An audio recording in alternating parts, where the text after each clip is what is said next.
everyone, this week's project is a tote bag. Now I just wanted to say one thing before we get started. During the cutting, I actually filmed it in the wrong direction on my phone when I was filming for it, and I've done my best with the editing, but just that little bit there, it's not great, but it'll totally show you how to do it. It's not as good as I would like it to be, but you know, sometimes these things happen and we just go ahead with it all. So yeah, just sorry that that's not perfect. But today we're gonna make a tote bag. So you'll need some cotton fabric and some cotton tape. I give you some examples in the video about what to do if you don't have the exact right pieces. We're going to learn how to do seams, how to finish the seams, and how to do some cool hemming techniques, as well as how to make gussets on the bottom to give your bag a bit of volume. So sounds like lots of things, but super easy. We're going to step you through the whole thing, and I can't wait to see all your projects. This week's project is a tote bag. We're going to need to cut out 2 of our pattern pieces, and I'm going to use some cotton tape as my straps. So I've got about 1 meter here. If you're wanting long straps, cut them a bit longer, but I'm literally just going to take my meter of tape, lay it all out flat, make sure there's no twizzle there, and cut. Straps all done. Say you don't have any cotton tape on hand, got some ribbon, got some tape you're repurposing from something, got an old belt, lots of different things you can use. All right, I'm going to pop this one to one side, and I'm going to lay my fabric up for my cutting out. So I'm going to pop my pattern to one side. I'm going to try and be as economical as possible. I've used this fabric for other patterns, other projects, so you'll see there's a bit cut out here, there's a bit cut out here. So I'm just going to do a bit of a refold. Whether I'm making garments, whether I'm making tote bags, no matter what I'm making, I'm always trying to be as economical as possible with my fabric so that I get more projects out of each piece of fabric and a better use of my fabric. All right. Nope, needs to be a little bit wider.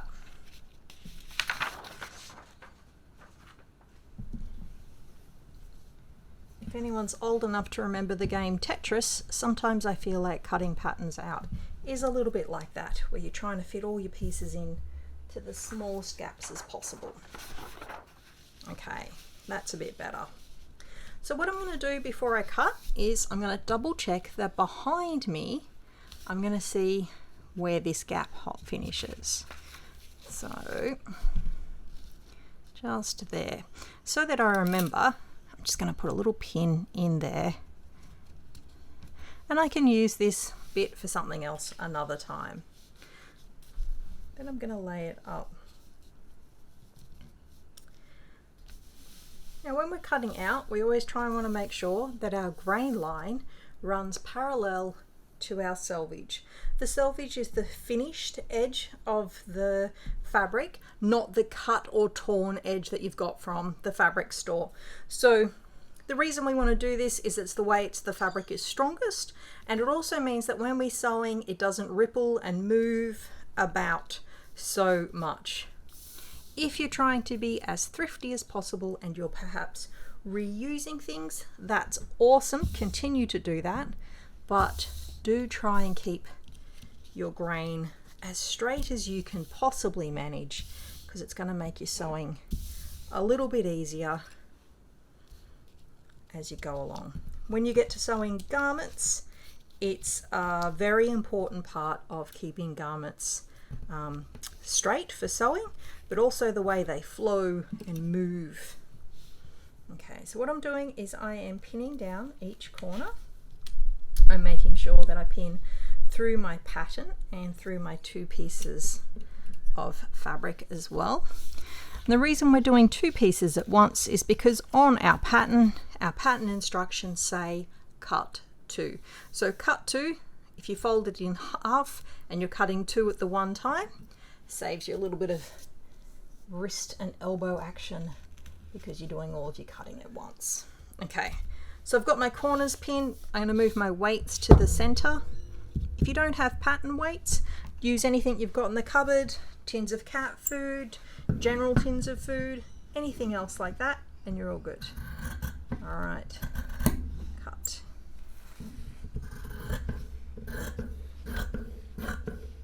Because I'm cutting on the edge here, I'm just holding one edge just to make sure it's not going to slip away on me until I get there. And I'm going to come back. Now, it's really difficult to cut this way, so what I'm going to do instead is I'm going to make a little slice this way, pick up my edge and cut down. If at all possible, trying to not cut down on yourself. You can see it's not quite so accurate there on the corner. I've got a little bit of a hang, so I'm going to just trim that one up before I keep going. Okay, I'm going to cut across.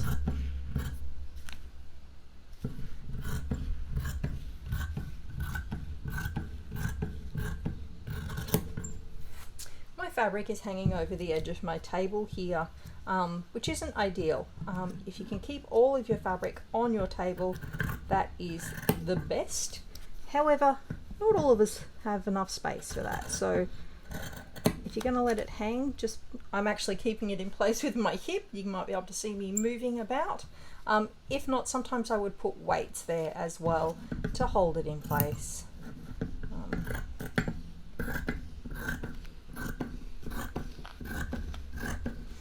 Nice long strokes with your cutting. Keep it as straight as possible. Alright, only because I have a bit of trouble reaching there, what I'm going to do is I'm going to take this fabric away. I'm going to fold it up nice and neat, pop it to one side. We'll use it for another project at another time.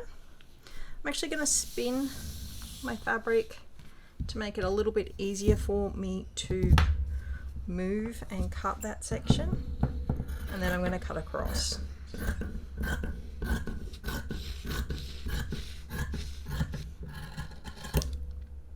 Okay, this bit I'm going to put to one side. I'll find a use for it at another time. If you didn't have any cotton tape or ribbon or anything like that, you could also cut yourself some straps and make straps as well. So if you don't have any of the tape or something to substitute, you could always make a strap as well. All right, so now we have the two sides of our tote bag, and I'm just going to flip over the pattern so you can see. So here's our tote. That was my microphone dropping off its stand. I hope that didn't interfere with the picture too badly. Okay, so here's our tote, here's our straps. Now it's time to start sewing. So we're getting ready to sew. So what I'm going to do first is I am going to take the pins off the pattern and pop the pattern to one side.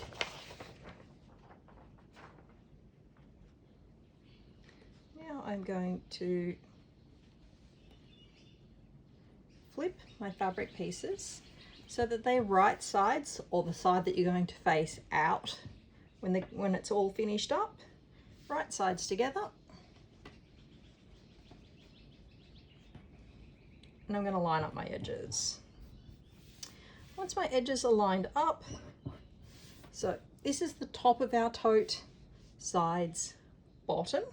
What we're going to do is we're going to pin along our sides to begin with. So I'm going to make sure that our edges are completely together. I'm going to take my pin and I'm going to pin along. Now you might notice that I'm pinning outwards from the actual project, so you can see my nice flower headed pins. And the reason being is, as we get used to sewing, you want to speed up some aspects of your sewing. One of the things you'll notice when you actually get to the sewing machine is that whenever you sew, the bulk of the fabric you always want to try and have on the left hand side. So if you did that, depending if you pinned, so you could only see your pins on one side of the fabric. If you then had to flip your fabric so that you couldn't, so you could do it so that the fabric was on the left-hand side of the machine, you wouldn't be able to see your pins.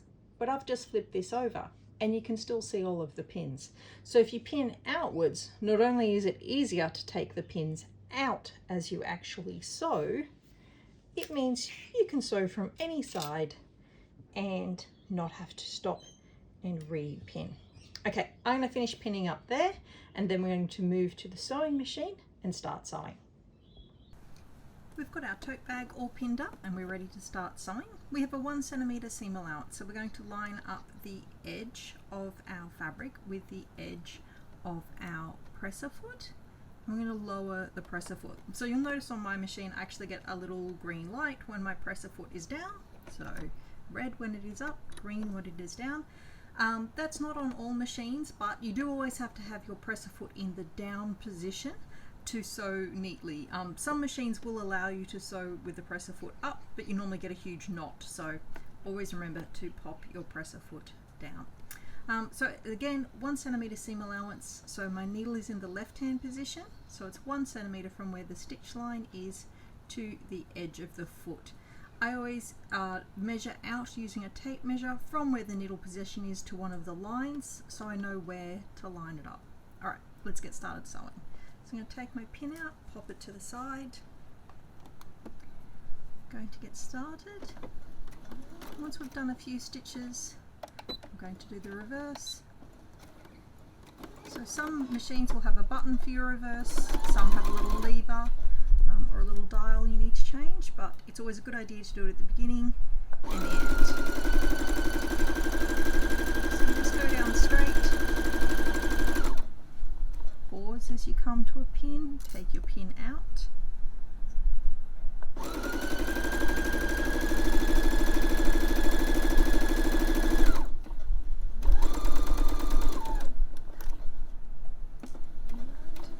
As we get to the end, we're just going to go nice and slow and we're going to go all the way to the end and then do some reverse stitches.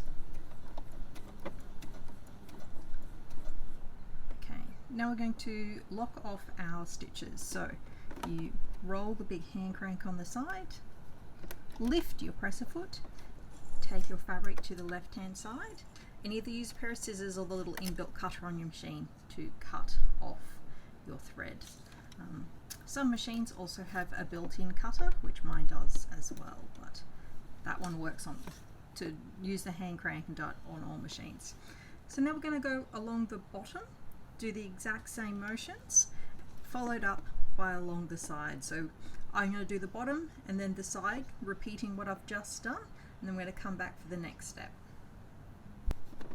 Both sides and the bottom of the tote bag have now been sewn.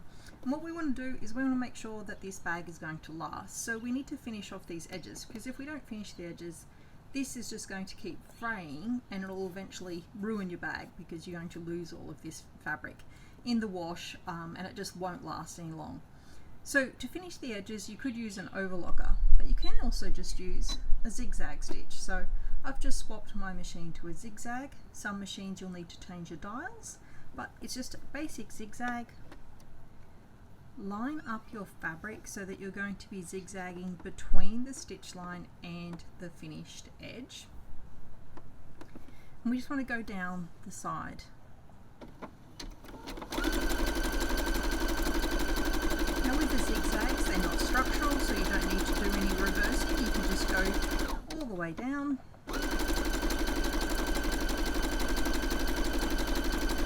And I'm just guiding in my fabric so that it's in a little bit from where the seam allowance is. So my seam allowance is over here.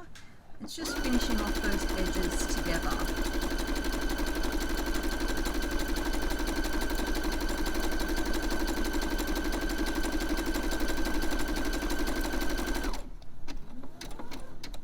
When we get to the end, we can just roll the big hand crank on the side, lift our presser foot, cut our thread, and you'll see the zigzag along the side there.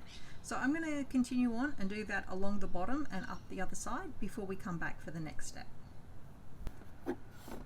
our edges are all zigzagged along both sides and along the bottom. So we're going to swap back to a straight stitch. And you can always just, grab your scissors and trim out all of these excess threads just to make your sewing a little bit neater as well. So on the corners, we're going to pull the fabric outwards so it sits flat like this normally. I'm going to lift up the two sides so they go from each other, which is not that easy to do when I'm trying to stretch. Okay, got it. So two sides, we're going to place the seam allowances one on top of each other, so that's where the actual seams meet, and we're going to make the whole thing sit flat. So the only part that needs to sit flat is just this little bit at the top. Don't worry about the rest at the moment, just this top bit. So once we get our seam allowances sitting on top of each other, I'm going to pop a pin in to help hold it in place.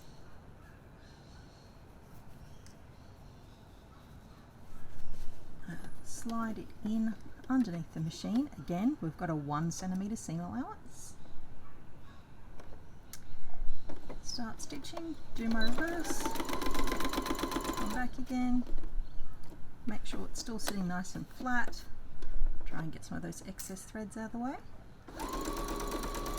come across, reverse again, cut off the threads, so I'm just going to use the auto cut on my machine, take it away. So we've got our seam all nicely sewn. I'm going to swap back to my zigzag, zigzag stitch this side,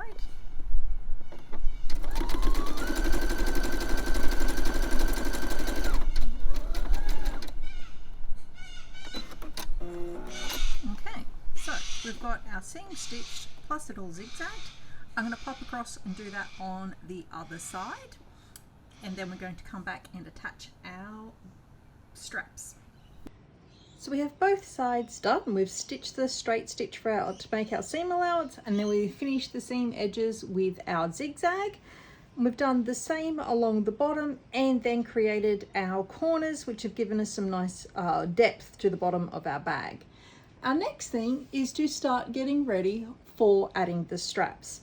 So along the top edge, we're going to take our pattern and line our pattern up. So I keep my pattern rolled up, so I'm just going to add some weights to hold it in place. And you'll notice on your pattern you have two lines here.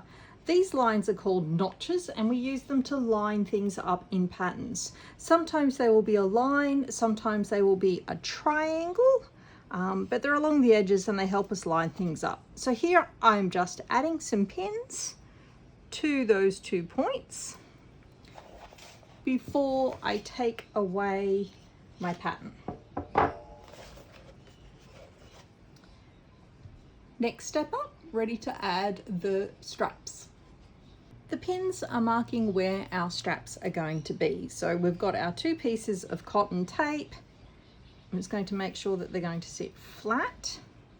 I'm going to line up the center of the cotton tape with the center of each pin and pin through all of the layers. Going to flip over, do the same on the other side.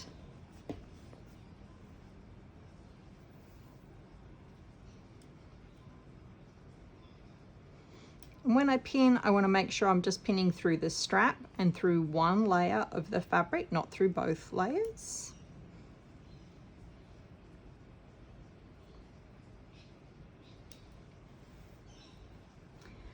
Once we have this in position, our next thing is going to tidy up the top. So we can do this all in one go before we go to the next, back to the sewing machine, I should say. So we're going to fold over the seam allowance by 1 centimeter. If you're not used to folding over measurement depths, I would definitely grab a ruler or a tape measure and measure down so that from the folded edge to the raw edge is 1 centimeter. So we're going to do that the whole way round, and just fold down over your edges as well. To help keep yourself nice and straight, make sure that when you fold down your seam, it folds down on top of the line of the seam. Just helps you make sure you don't get everything twisted up. So we're going to fold and pin the whole way around, and I'll show you that point before we move on. Our top edge is all folded down by 1 centimeter and pinned in place, as are our straps. I'm going to jump on the sewing machine and I'm going to stitch a line close-ish to this cut edge just to hold everything in place. If you're using a heavier fabric or you want to be like super precise and super neat, jump in now with an iron, take this across to your ironing board and iron this all flat. Remember, if you've got plastic headed pins, don't put your iron near them, they will melt. So you can just iron it so that it's nice and flat. The other thing you can do is just use the heat of your hands to give it a little bit of a press. I'm going to set the machine up again. We're going to stitch this line before we come back and do another fold. I've set the machine back to a straight stitch. Going to line up, and what you can do is just tuck all of these extra pieces away and then line it up so you've just got one piece underneath your machine, and lower your presser foot. Take out my pin.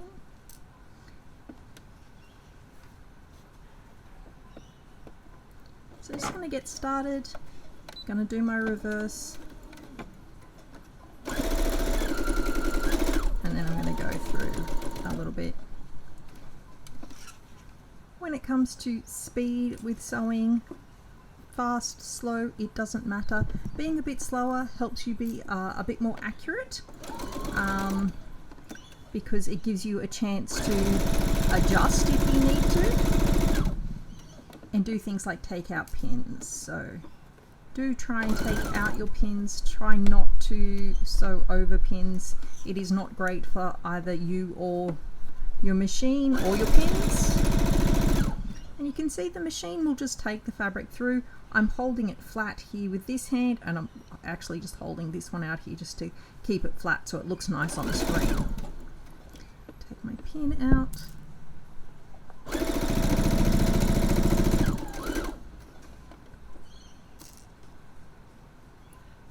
I popped that pin out just a little bit too early, so I'm just going to slide my tape back in, hold it down. If you ever get flustered or you drop your pins, you can always take the fabric away from the sewing machine, repin and start again. Okay. So it's going to coming around to the end. Going to get to the end. Going to do my reverse to keep that nice and straight. Cut it off to get to the edge. I'm going to trim up these excess threads here, and then we're going to do the next step. The top of our bag is looking nice and neat, but we've just got a little bit more to go. We're going to fold over by 1 more centimeter so we have a completely clean edge so that no raw edges are at this top opening, because as you're going to be putting your hand in and out of it a lot, we want it to be nice and neat. So we're going to fold everything down by its 1 centimeter, but we're going to then fold the straps back up.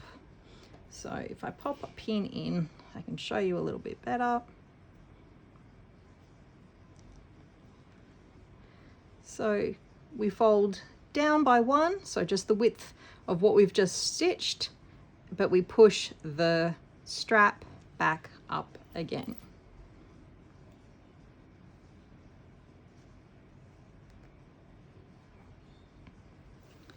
Go to the side, fold by 1. Again, if you wanted to make this edge super neat, you could pin and fold and do a nice press with an iron to keep it all very nice and flat. Okay.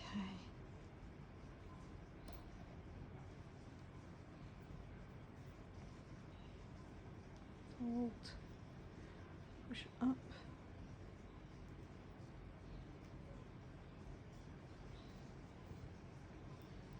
And fold again.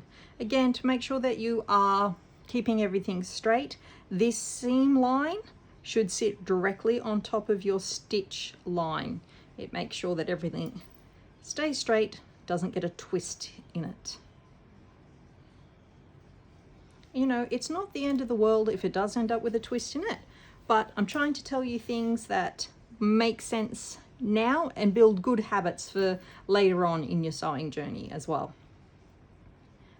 We've come down our extra piece. We are going to now do a stitch line along the whole way around, keeping our straps in place. You'll notice that I always try and start and finish my seams or my hems on the actual side seams. This helps keep everything look a bit neater because no one ever notices it. So if it's tucked in the side, you don't notice. So I'm going to get started, do my reverse a little bit. I'm just going to stitch along this edge. So here all I'm doing is watching that this edge of my fabric meets in just inside my presser foot. And I'm just going to keep moving things along so they sit nice and flat, taking my pins out as I go. If your fabric's quite bulky or your tape is quite bulky, you might find you just need to go a little slower over where the tape joins. Some machines aren't a big fan of bulk, so it's always just a nice idea to slow down a little bit for them, help them through. I always think about it as like driving over a rough road. You don't want to be too speedy over that section. Take out our pins.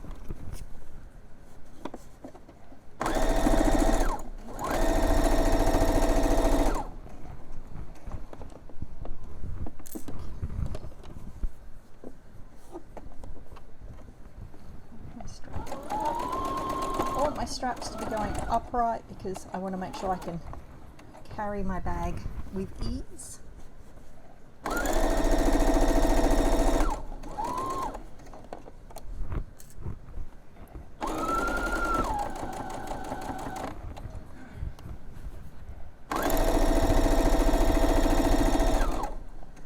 And just reverse again at the end and cut the threads off.